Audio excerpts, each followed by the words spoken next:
Greetings and welcome to What Kind of Rocks Are Those? Where we try to figure out what kind of rocks are those. Igneous rocks can be categorized by extrusive or intrusive. An igneous rock is formed through cooling magma. It is known for its crystalline structure, hardness, and mineral content. Here we have obsidian, which is known as volcanic glass, and that's an extrusive type of rock with conchoidal fractures.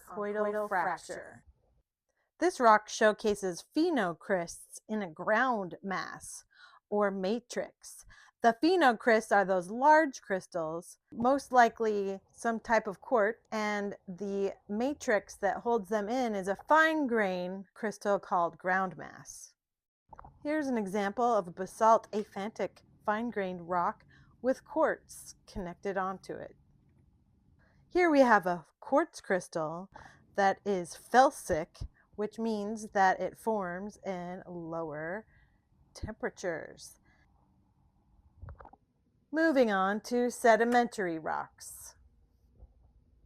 Sedimentary rocks are formed through accumulation and compaction of sediments, also called cementation, and these are a great example of cementation.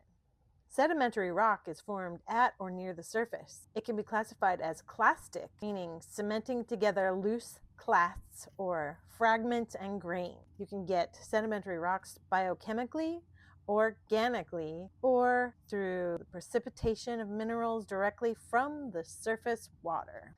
Sedimentary rocks are known for having layers on them. You can see different layers of sediments as well as the conglomeration of different river rocks. Notice they are rounded mostly because they were found and rounded near a water source, added into the sand, and then time and pressure cementified them. You also may be able to see fossils. This would be considered shale if it breaks in sheets. The third type of rock is the metamorphic rock.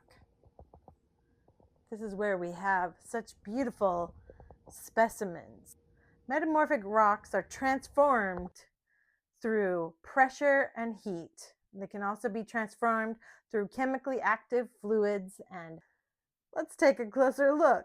This is unakite. Unakite was formed from granite, and it was altered by hydrothermal metamorphism. The plagioclast is replaced by epidote and pink orthoclast. These are found on convergent boundaries, and they are 6 or 7 on the Mohs hard scale. I believe this is an example of a foliated rock. You'll see that it has layers that go this way, and when you turn it around, they all line up in this direction.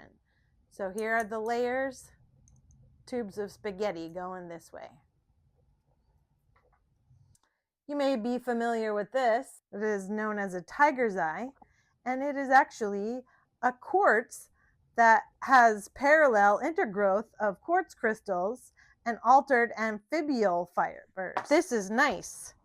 Thanks, I know. And we also have a nice example of a sill or a dike coming through this rock, which is where the rock had broken in half and minerals had seeped in to create the vein that you see here. It is known for the alternating black and white patterns. Not only are they in layers, but they're also folded along these areas, which shows that they were under extreme stress. Well, that's all the time we have today. I hope you enjoyed this quest to determine if I have understood anything in geology. Hopefully, I'm right about at least one of these rocks. Hope you had fun.